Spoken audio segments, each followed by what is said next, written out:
Le JT Foot Mercato avec Parions Sport en ligne. Avec le code FM15, profitez de 85 € de bonus plus 15 € de free bet sur Parions Sport en ligne. Bonjour à toutes et à tous, c'est parti pour le dernier JT Foot Mercato de la semaine. On a de nouvelles infos concernant la décision controversée du PSG qui est de quitter le Parc des Princes. Selon l'équipe, Nasser Al-Khelaifi est bien décidé à aller au bout de son idée. D'après lui, la maire de Paris Anne Hidalgo lui a menti et a joué un double jeu en lui assurant en privé pendant 8 ans que la vente du Parc des Princes était possible, mais elle n'a jamais vraiment fait avancer le dossier, une attitude qui n'a pas été du goût du président parisien, qui s'est visiblement senti trahi et utilisé pour des raisons politiques. Il estime que son club est poussé vers la sortie, mais ce n'est pas le cas. La ville de Paris veut que le PSG continue à jouer dans son stade mythique. Silencieuse hier, la mairie est finalement sortie du silence dans les colonnes du Parisien. Adjoint à la mairie de Paris, chargé du sport, Pierre Rabadan a répondu aux dirigeants du PSG. Nous voulons que le PSG reste au Parc des Princes. Plusieurs solutions sont possibles pour cela, sans passer par la vente du stade. Nous appelons à la reprise du dialogue depuis maintenant 2 ans. Mais en coulisses, le son de cloche est différent. Un élu qui a préféré garder l'anonymat a déclaré « Lorsque Nasser dit qu'ils ont perdu 8 ans, c'est faux.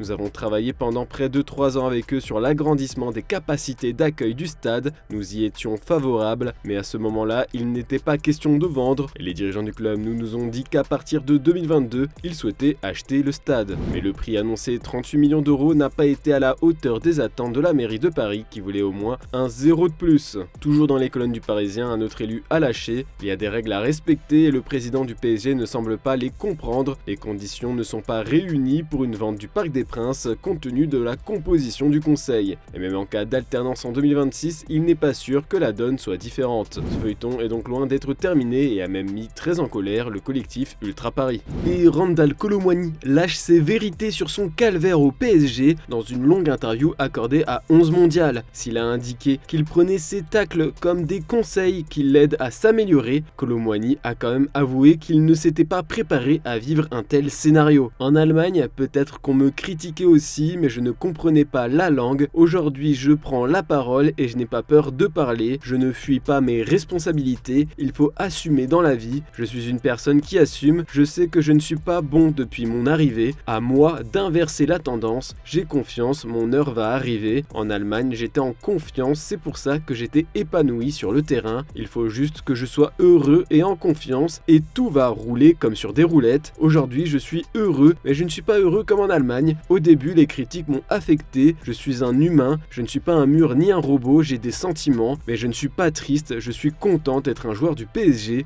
mais je pourrais être mieux. En attendant, le PSG communique enfin sur la situation de Kylian Mbappé, alors qu'on pouvait craindre le pire pour le Bondinois après le très mauvais tacle de Lilian Brassier en Coupe de France cette semaine. Eh bien, Kylian Mbappé postule déjà pour une place dans le groupe parisien pour le match de samedi contre le LOSC. Touché contre Brest, Kylian Mbappé effectuera des exercices en salle ce jour. Sa présence dans le groupe pour PSG LOSC n'est pas remise en question, peut-on lire dans le communiqué du club. On espère donc voir Mbappé à 100% de ses capacités ce dimanche pour affronter les Lillois au Parc des Princes. Après l'élimination en Coupe de France cette semaine, les Dogs ont sûrement les crocs. Si vous voulez parier sur ce gros choc avec notre partenaire Parions Sport, on vous offre jusqu'à 85 € de bonus de bienvenue et 15 € en free bet sans dépôt avec notre code exclusif FM15. Et pour vous aider comme d'habitude les pronos de la rédac, Antoine et Jonathan voient bien le PSG s'imposer à domicile, alors que de mon côté j'imagine plutôt les deux équipes se quitter sur un score d'un but partout. Et on n'oublie pas le petit pari fun, on veut rêver tout de même, Mbappé qui marque plus de 3 buts, la cote est de 14. Dans le reste de l'actu en France, eh bien une exclue Foot Mercato, revenu de la CAN où il a disputé les 3 matchs de l'Algérie, Youssef Attal a repris le chemin de l'entraînement, mais l'objectif de l'OGC Nice est toujours de lui trouver une porte de sortie avant la fin de l'hiver, ce qui est désormais chose faite. Après avoir été annoncé du côté de Galatasaray et de Trabzonspor, c'est finalement à l'Adana Demirspor qu'il devrait signer d'après nos informations. L'actuel 9e du championnat turc apprécie beaucoup le Fennec et souhaite le relancer. Les détails de l'opération n'ont pas filtré, mais cela va permettre aux joueurs de retrouver la compétition au quotidien dans un club ambition. Le deal doit se faire obligatoirement ce vendredi, date de la fin du mercato en Turquie. Mais sur les réseaux sociaux, ce qui fait pas mal parler depuis hier soir, c'est la magie de la Coupe de France. Au stade Robert Diochon, le SC Rouen a créé la sensation en sortant l'AS Monaco. Mené d'un but d'écart, les Diables Rouges ont poussé pour revenir avant la pause, avant de tenir tête aux Monégasques pour s'imposer à l'issue de la séance de tir au but. Le gardien rouennais Léonard Agoun, formé au PSG, a pas mal été encensé sur X. Il faut dire qu'il a fait le spectacle pendant la séance en déconcentrant les tireurs et surtout en réalisant 2 arrêts. Ce qui a choqué aussi les internautes, c'est l'ambiance qu'il qu'il y avait pendant ce match, comme quoi on peut être en national et être plus bouillant qu'un club de Ligue 1. D'ailleurs, beaucoup ont fait la comparaison avec le stade Louis II. Et dans le vestiaire de Rouen aussi c'était bouillant, c'est l'image du jour.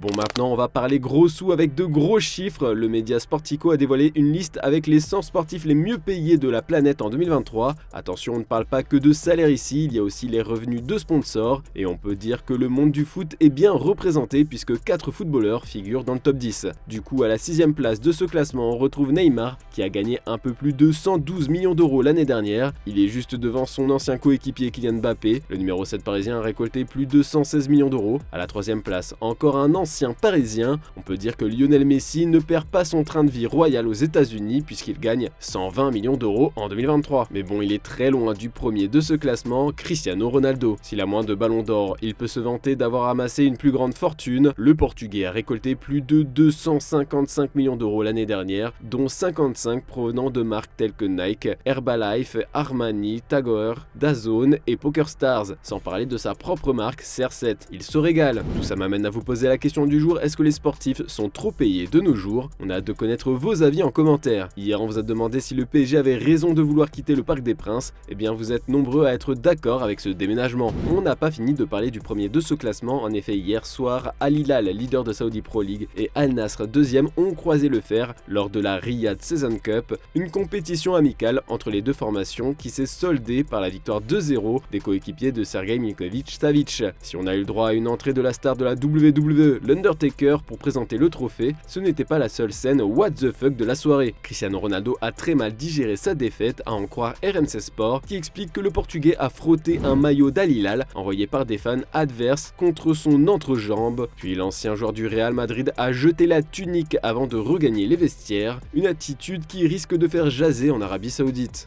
On n'a pas fini de faire le tour de ce qui fait l'actu en Arabie Saoudite. Actuellement blessé, Neymar fait encore et toujours parler de lui. Cette fois-ci, c'est son avenir qui est au centre des discussions. Logique, le joueur d'Al Hilal a fait un retour remarqué du côté de Santos. Mercredi, il a assisté à la rencontre entre son club de cœur et les Corinthians. Accueilli par des supporters en feu, l'ancien joueur du Barça a fait un retour triomphal. On l'a d'ailleurs vu embrasser l'écusson de Santos. Depuis plusieurs années, un comeback est régulièrement évoqué. Les supporters y croient de plus en plus. Et selon ESPN Brésil, le président de Santos et le joueur ont eu une conversation en coulisses.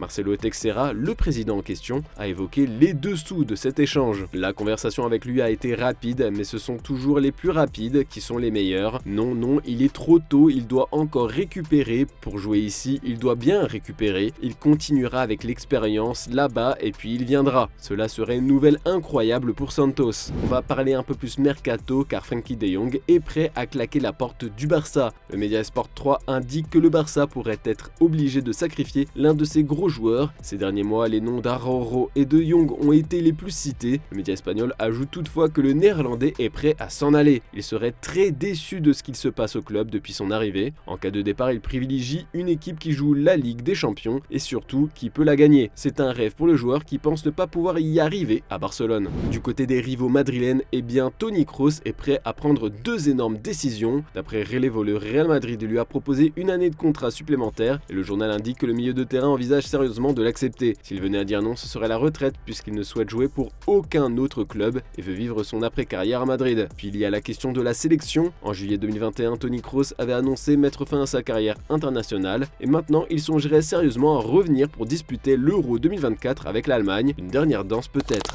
Et on a le droit à un officiel ce vendredi. Sans club depuis le 1er janvier et la fin de son contrat avec Botafogo, Diego Costa a trouvé une équipe, le Grêmio. L'ancien joueur de l'Atlético de Madrid a pour mission de remplacer Luis Suarez dans l'effectif. Et voilà, c'est tout pour l'édition du jour. On se retrouve lundi comme d'habitude pour un nouveau JT et demain pour la traditionnelle revue de presse. Comme d'habitude, si le contenu vous a plu, n'oubliez pas de liker et de vous abonner si ce n'est pas déjà fait. Bonne soirée tout le monde.